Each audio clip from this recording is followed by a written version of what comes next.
Hello ಸ್ನೇಹಿತರೆ, ಹೇಗಿದ್ದೀರಾ? ನಾನು ನಿಮ್ಮ ವೆಂಕಟೇಶ್ ಮಾತಾಡ್ತಿರೋದು. ಸ್ನೇಹಿತರೆ, ಇವತ್ತಿನ ಈ ವಿಡಿಯೋದಲ್ಲಿ ವಿಶ್ವಕರ್ಮ ಯೋಜನೆ ಇದ್ರ ಬಗ್ಗೆ ಪ್ರತಿಯೊಬ್ಬರಿಗೂ ಸಹ ಗೊತ್ತಿರ್ತದೆ. ಯಾರಿಗೆಲ್ಲ ಇನ್ನೂ ಕಾಲ್ ಮಾಡಿಲ್ವೋ, ಅಪ್ರೂವಲ್ ಮಾಡಿಸ್ಕೊಂಡಿಲ್ವೋ, ಇನ್ನು ಯಾರಿಗೆಲ್ಲ ಇನ್ನು ಪೆಂಡಿಂಗ್ ತೋರಿಸ್ತಿದ್ಯೋ, ಯಾರಿಗೆಲ್ಲ ಇನ್ನೂ ಒಂದು ಸರ್ಟಿಫಿಕೇಟು ಅಥವಾ ನಿಮ್ಗೊಂದು ID ಕಾರ್ಡ್ ಸಿಕ್ಕಿಲ್ವೋ, ದಯವಿಟ್ಟು ಈ ವಿಡಿಯೋವನ್ನ ಕೊನೆ ತನಕ ನೋಡಿ. ಅದೇ ರೀತಿ ಅರ್ಜಿನೂ ಸಹ ಯಾರು ಹಾಕಿಸ್ಕೊಂಡಿಲ್ವೋ ಅಂತವರು ಸಹ ಈ ವಿಡಿಯೋನ ಕೊನೆ ತನಕ ನೋಡಿ. ತುಂಬಾ ಇಂಟ್ರೆಸ್ಟಿಂಗ್ ಆಗಿರುತ್ತೆ, ತುಂಬಾ ಯೂಸ್ಫುಲ್ ಆಗಿರುವಂತ ಒಂದು ವಿಡಿಯೋ ಅಂತ ಹೇಳ್ಬೋದು. ಪ್ರತಿಯೊಬ್ಬರಿಗೂ ಯೂಸ್ ಆಗುವಂತಹ ಒಂದು ವಿಡಿಯೋ. ಅದೇ ರೀತಿ ಇದರಿಂದ ಏನೆಲ್ಲ ಉಪಯೋಗಗಳು ಸಿಗುತ್ತೆ ನಿಮ್ಗೆ, ಅದೇ ರೀತಿ ನಿಮ್ಗೆ ಇದರಿಂದ ಎಷ್ಟು ಸಾಲ ಸೌಲಭ್ಯಗಳು ಸಿಗುತ್ತೆ, ಕಿಟ್ ಎಷ್ಟು ರೂಪಾಯಿಗೆ ಸಿಗುತ್ತೆ, ನಿಮ್ಗೆ ಏನೇನು ಕಿಟ್ ಕೊಡಬಹುದು, ಅದ್ರ ಬಗ್ಗೆ ಫುಲ್ ಡೀಟೇಲ್ ಆಗಿ ನಾನು ನಿಮ್ಗೆ ತಿಳಿಸ್ಕೊಡುವಂತ ಒಂದು ಪ್ರಯತ್ನ ನಾನು ಮಾಡ್ತಾ ಇದ್ದೀನಿ. ದಯವಿಟ್ಟು ನಮ್ಮ ಚಾನಲ್ಗೆ ಯಾರಾದ್ರೂ ಫಸ್ಟ್ ಟೈಮ್ ವಿಸಿಟ್ ಮಾಡಿದ್ರೆ ಕೂಡಲೇ ಸಬ್ಸ್ಕ್ರೈಬ್ ಮಾಡ್ಕೊಳ್ಳಿ, ಹಾಗೆ ಬೆಲ್ ಐಕಾನ್ ಬಟನ್ ಮೇಲೆ ಕ್ಲಿಕ್ ಮಾಡಿ. ಬನ್ನಿ ಗೈಸ್, ಈ ವಿಡಿಯೋ ಸ್ಟಾರ್ಟ್. ಸತ್ರ ಮೊದಲದಾಗಿ ಈ ಯೋಜನೆ ಯಾರಿಗೋಸ್ಕರ ಬಿಟ್ಟಿದ್ದಾರೆ? ನಮ್ಮ ಪ್ರಧಾನಮಂತ್ರಿ ಅವರು ಏನಕ್ಕೋಸ್ಕರ ಬಿಟ್ಟಿದ್ದಾರೆ?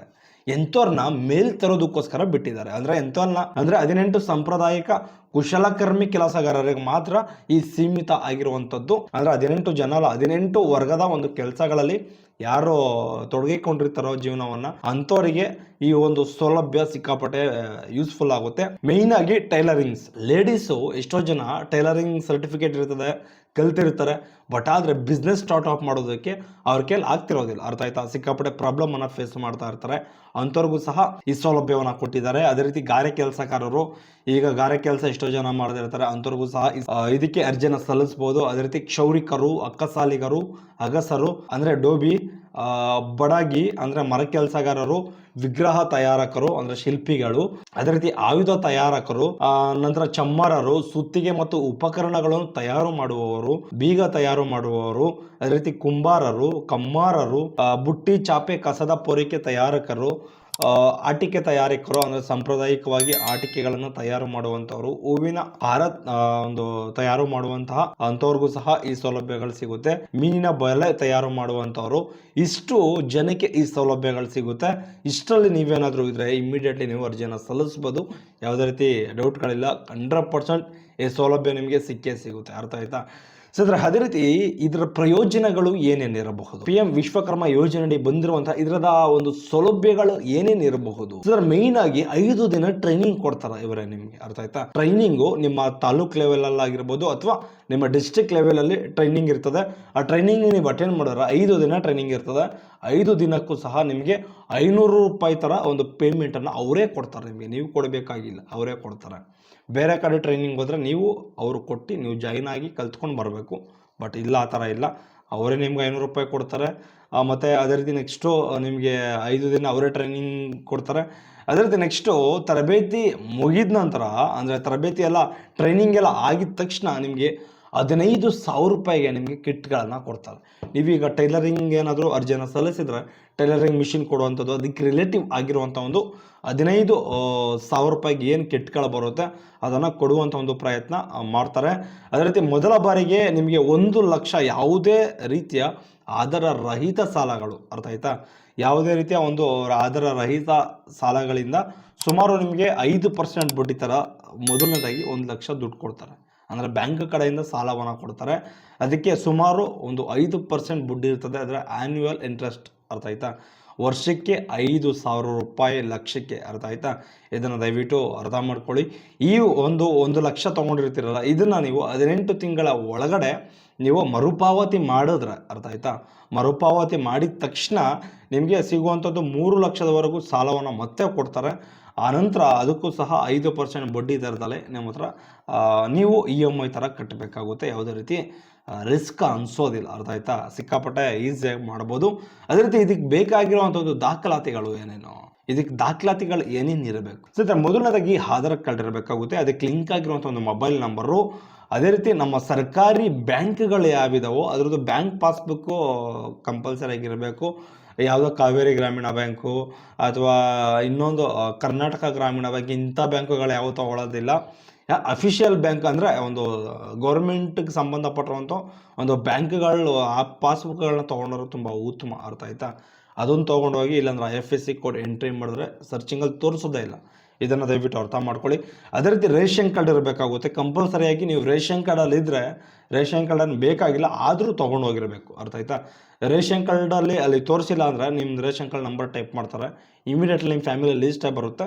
ಆನಂತರ ನಿಮಗೆ ಮೊಬೈಲ್ ನಂಬರ್ ಇರಬೇಕಾಗುತ್ತೆ. ಆಧಾರ್ ಕಾರ್ಡ್ಗೆ ಲಿಂಕ್ ಆಗಿರೋ ಒಂದು ಮೊಬೈಲ್ ನಂಬರು, ಅಕಸ್ಮಾತ್ ಇನ್ನೇನಾದರೂ ನಿಮ್ಗೇನಾದರೂ ಬೇರೆ ನಂಬರ್ ಬೇಕು ಅಂದರೆ ಆ ನಂಬರು ಸಹ ಕೊಟ್ಕೊಳ್ಬೋದು. ಬಟ್ ಆದರೆ ಆಧಾರ್ ಕಾರ್ಡ್ಗೆ ಲಿಂಕ್ ಆಗಿರೋ ಒಂದು ಮೊಬೈಲ್ ನಂಬರ್ಗೆ ಕಂಪಲ್ಸರಿಯಾಗಿ OTP ಬಂದೇ ಬರ್ತದೆ, ಅರ್ಥ ಆಯ್ತಾ.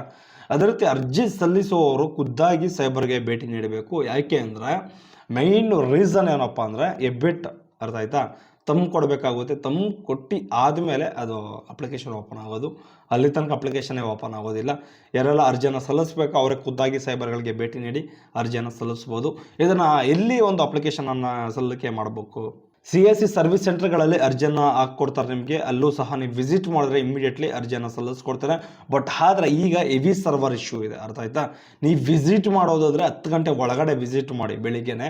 ಏನಾದರೂ ಆಗಿಲ್ಲ ಅಂದರೆ ಒಂದು 7-8 ಗಂಟೆ ಮೇಲೇ ಓಪನ್ ಆಗೋದು. ಈಗ ಸದ್ಯದ ಪರಿಸ್ಥಿತಿಯಲ್ಲಿ ಒಂದು PM ವಿಶ್ವಕರ್ಮ ಯೋಜನೆದು ಏನಿದೆ ಇದು ಓಪನೇ ಆಗ್ತಿಲ್ಲ, ಅರ್ಥ ಆಯ್ತಾ. ಇದನ್ನು ದಯವಿಟ್ಟು ಅರ್ಥ ಮಾಡ್ಕೊಳ್ಳಿ. ನೀವೇನಾದರೂ ಅರ್ಜಿ ಸಲ್ಲಿಸಬೇಕು ಅಂದರೆ 10 ಗಂಟೆ ಒಳಗಡೆ ಹೋಗಿ ವಿಸಿಟ್ ಮಾಡೋದು ತುಂಬ ಉತ್ತಮ. ಯಾಕೆಂದರೆ ಆ ಟೈಮ್ನಲ್ಲಿ ಸರ್ವರ್ ಇಶ್ಯೂ ಇರೋದಿಲ್ಲ, ಓಪನ್ ಆಗುತ್ತೆ. ಇದನ್ನು ಅರ್ಥ ಮಾಡ್ಕೊಳ್ಳಿ. ಅದೇ ರೀತಿ ಇದು ಯಾರ್ಯಾರಿಗೆಲ್ಲ ಅಪ್ರೂವಲ್ ಆಗಿಲ್ವೋ, ಯಾರ್ಯಾರಿಗೆಲ್ಲ ಇನ್ನೂ ಪೆಂಡಿಂಗ್ ಇದೆಯೋ, ಯಾರ್ಯಾರಿಗೆಲ್ಲ ಇನ್ನೂ ಕಾಲ್ ಬಂದಿಲ್ವೋ, ಇನ್ನೂ ಯಾರ್ಯಾರಿಗೆಲ್ಲ ಒಂದು ID ಕಾರ್ಡು ಮತ್ತು ಒಂದು ಸರ್ಟಿಫಿಕೇಟ್ ಬಂದಿಲ್ವೋ ಅಂಥವರೆಲ್ಲ ಏನು ಮಾಡಬೇಕು ಅಂದರೆ ಮೇಯ್ನಾಗಿ ನಿಮ್ಮ ಪಂಚಾಯತಿ ಆಫೀಸ್ಗಳಾಗಿರ್ಬೋದು ಅಥವಾ ನಿಮ್ಮ ನಗರಸಭೆಗಳಾಗಿರ್ಬೋದು, ಅಲ್ಲಿಗೆ ವಿಸಿಟ್ ಮಾಡಿ ವಿಚಾರಣೆ ಮಾಡಿದ್ರು ತುಂಬ ಒಳ್ಳೆಯದು. ಈಗ ಎಷ್ಟೋ ಜನಕ್ಕೆ ಟ್ರೈನಿಂಗ್ ನಡೀತಿದೆ, ಪ್ರತಿಯೊಬ್ಬರಿಗೂ ಒಂದೇ ಸರಿ ಟ್ರೈನಿಂಗ್ ಕೊಡೋದಕ್ಕಾಗೋದಿಲ್ಲ, ಅರ್ಥ ಆಯ್ತಾ. ಟ್ರೈನಿಂಗ್ ಅಂದರೆ ಒಂದೊಂದು ಬ್ಯಾಚ್ ಥರ ಕ್ರಿಯೇಟ್ ಮಾಡಿರ್ತಾರೆ, ಒಂದು ಪೆಂಡಿಂಗ್ ಇರ್ತದೆ, ಇನ್ನೊಬ್ಬರು ಟ್ರೈನಿಂಗ್ ಅಟೆಂಡ್ ಮಾಡ್ತಾ ಇರ್ತಾರೆ. ಬಟ್ ಆದರೆ ಒಬ್ಬೊಬ್ಬರನ್ನೇ ಕ್ಲಿಯರ್ ಮಾಡ್ತಾ ಏನು ಮಾಡ್ತಾರೆ, ನಿಮ್ಮ ಸರ್ದಿನೂ ಬರ್ತದೆ. ವೆಯ್ಟ್ ಮಾಡಿ, ನಿಮಗೆ ಕಾಲ್ ಮಾಡಿ ಟ್ರೈನಿಂಗ್ ಸೆಂಟರ್ ಸೆಲೆಕ್ಷನ್ ಮಾಡಿಸ್ಕೊಂಡಿದ್ದಾರೆ ಅಂದರೆ ನಿಮಗೆ 100% ಏನೂ ಸಮಸ್ಯೆ ಆಗೋದಿಲ್ಲ. ಅದೇ ರೀತಿ ID ಕಾರ್ಡು ಮತ್ತು ಒಂದು ಸರ್ಟಿಫಿಕೇಟ್ ಬಂದಿಲ್ಲ ಅಂದರೆ ಕೂಡಲೇ ನಿಮ್ಮ ಹತ್ರದಲ್ಲಿರುವಂಥ ಒಂದು ಪಂಚಾಯತಿಗೆ ಒಂದು ನಗರಸಭೆಗೆ ವಿಸಿಟ್ ಮಾಡಿ. ಅದೇ ರೀತಿ ನಿಮಗೇನಾದರೂ ಇನ್ನೂ ಇದ್ರ ಬಗ್ಗೆ ಡೌಟ್ಸ್ಗಳಿದ್ರೆ, ಇನ್ನೂ ಫೋನೇ ಮಾಡಿಲ್ಲ ಅಂದರೆ ದಯವಿಟ್ಟು ಅದ್ರ ಸ್ಟೇಟಸ್ ಚೆಕ್ ಮಾಡಿ. ಪೆಂಡಿಂಗ್ ಇದೆಯಾ, ರಿಜೆಕ್ಟ್ ಆಗಿದೆಯಾ, ವೆರಿಫಿಕೇಷನ್ ಮಾಡಿ. ರಿಜೆಕ್ಟ್ ಮಾಡಿರ್ತಾರೆ, ಹೇಳೋದಕ್ಕಾಗೋದಿಲ್ಲ. ನೀವು ಯಾವುದಕ್ಕೂ ಒಂದ್ಸರಿ ಚೆಕ್ಔಟ್ ಮಾಡಿಸ್ಕೊಂಡ್ರೆ ತುಂಬ ಒಳ್ಳೆಯದು. ಅದರ ಅಪ್ಲಿಕೇಶನ್ ಸ್ಟೇಟಸನ್ನು ಚೆಕ್ ಮಾಡಿಸ್ಕೊಳ್ಳಿ. ಅದೇ ರೀತಿ ನೆಕ್ಸ್ಟು ಅದು ಪೆಂಡಿಂಗ್ ಇತ್ತು ಅಂತ ತಿಳ್ಕೊಳ್ರಿ. ಅಕಸ್ಮಾತ್ ಇನ್ನೂ ಕಾಲ್ ಮಾಡಿಲ್ಲ ಅಂದರೆ CSC ಸರ್ವಿಸ್ ಸೆಂಟರ್ಗಳಿಂದ ಫೋನ್ ಮಾಡ್ತಾರೆ ನಿಮಗೆ ಅಪ್ರೂವಲ್ ಮಾಡೋದಕ್ಕೆ. ಇಲ್ಲ ಪಂಚಾಯತಿ ಅಲ್ಲೂ ಸಹ ನೀವು ಅಪ್ರೂವಲನ್ನು ಮಾಡಿಸ್ಕೊಳ್ಬೋದು. ಈ ಥರ ಒಂದು ಅಪ್ರೂವಲ್ ಮಾಡಿಸ್ಕೊಳ್ಳೋದ್ರಿಂದ ನಿಮಗೆ ಟೈಮ್ ಸೇವ್ ಆಗುತ್ತೆ. ಇಮಿಡಿಯೇಟ್ಲಿ ನಿಮ್ಮ ಕೆಲಸ ಏನಾಗಬೇಕೋ ಬೇಗ ಕೆಲಸ ಕ್ಲಿಯರ್ ಆಗುತ್ತೆ. ಅವರೇ ಫೋನ್ ಮಾಡಿ ಅವರೇ ಅಪ್ರೂವಲ್ ಮಾಡೋ ಗಂಟ ನೀವು ವೆಯ್ಟ್ ಮಾಡ್ತೀನಿ ಅಂದರೆ ವೆಯ್ಟ್ ಮಾಡ್ಬೋದು, ಅದು ನಿಮ್ಮ ಇಷ್ಟ. ಯಾಕೆ ಅಂದರೆ ವೆಯ್ಟ್ ಮಾಡಬೇಕಾಗುತ್ತೆ. ಬಟ್ ಆದರೆ ನೀವೇ ಹೋಗಿ ಅಪ್ರೂವಲ್ ಮಾಡಿಸ್ಕೊಂಡ್ರೆ ಒಂದು ಹೆಜ್ಜೆ ತುಂಬ ಒಳ್ಳೆಯದು, ಅರ್ಥ ಆಯ್ತಾ. ಇದನ್ನು ದಯವಿಟ್ಟು ಅರ್ಥ ಮಾಡ್ಕೊಳ್ಳಿ. ಯಾರೆಲ್ಲ ಇನ್ನೂ ಅಪ್ರೂವಲ್ ಮಾಡಿಸ್ಕೊಂಡಿಲ್ಲ, ಯಾರಿಗೆಲ್ಲ ID ಕಾರ್ಡ್ಗಳು ಸಿಕ್ಕಿಲ್ಲ, ಯಾರಿಗೆಲ್ಲ ಒಂದು ಸರ್ಟಿಫಿಕೇಟ್ ಇನ್ನೂ ಬಂದಿಲ್ಲ, ಯಾರಿಗೆಲ್ಲ ಇನ್ನೂ ಪೆಂಡಿಂಗ್ ಇದೆ, ಅಂಥವರೆಲ್ಲ ನಿಮ್ಮ ಪಂಚಾಯತಿಗಳಿಗೆ ವಿಸಿಟ್ ಮಾಡಿ. ಇಲ್ಲಾಂದ್ರೆ ಸ್ವಲ್ಪ ದಿನ ವೆಯ್ಟ್ ಮಾಡಿ, ಅವರೇ ಕಾಲ್ ಮಾಡುವಂಥ ಒಂದು ಪ್ರಯತ್ನ ಮಾಡ್ತಾರೆ, ಅರ್ಥ ಆಯ್ತಾ. ಈ ರೀತಿ ಒಂದು PM ವಿಶ್ವಕರ್ಮ ಯೋಜನೆಗೆ ಅರ್ಜಿಯನ್ನು ಸಲ್ಲಿಸ್ಬೋದು, ಅರ್ಥ ಆಯ್ತಾ. ಇನ್ನೂ ಏನಾದರೂ ನಿಮಗೆ ಡೌಟ್ಸ್ ಇದ್ದರೆ ಕೂಡಲೇ ನಮಗೆ ಕಮೆಂಟ್ ಮಾಡಿದ್ರೆ ಕೂಡಲೇ ಆ ಕಮೆಂಟ್ಗೆ ನಾನು ರಿಪ್ಲೈ ಕೊಡುವಂಥ ಒಂದು ಪ್ರಯತ್ನ ನಾನು ಮಾಡ್ತೀನಿ. ಏನಾದರೂ ಡೌಟ್ಸ್ಗಳಿದ್ದರೆ ಕೂಡಲೇ ಕ್ಲಿಯರ್ ಮಾಡುವಂಥ ಒಂದು ಪ್ರಯತ್ನ ನಾನು ಮಾಡ್ತೀನಿ. ದಯವಿಟ್ಟು ಕಮೆಂಟ್ ಮಾಡಿ, ಅರ್ಥ ಆಯ್ತಾ. ಏನಾದರೂ ಡೌಟ್ಸ್ ಇದ್ದರೆ ಕಮೆಂಟ್ ಮಾಡಿ. ಓಕೆ, ಇದೇ ರೀತಿ ಯಾವ್ದಾದ್ರು ಅಪ್ಡೇಟಿಂಗ್ ಅಂತ ವಿಚಾರಗಳಿದ್ರೆ ಖಂಡಿತ ನಾನು ತಿಳಿಸೋ ಪ್ರಯತ್ನ ನಾನು ಮಾಡ್ಕೊಡ್ತೀನಿ. ನಮ್ಮ ಚಾನಲ್ಗೆ ಫಸ್ಟ್ ಟೈಮ್ ವಿಸಿಟ್ ಮಾಡಿ ಕೂಡಲೇ ಸಬ್ಸ್ಕ್ರೈಬ್ ಮಾಡ್ಕೊಳ್ಳಿ, ಹಾಗೆ ಬೆಲ್ ಐಕಾನ್ ಬಟನ್ ಮೇಲೆ ಕ್ಲಿಕ್ ಮಾಡಿ. ಓಕೆ ಬಾಯ್, ನೆಕ್ಸ್ಟ್ ಸಿಗೋಣ.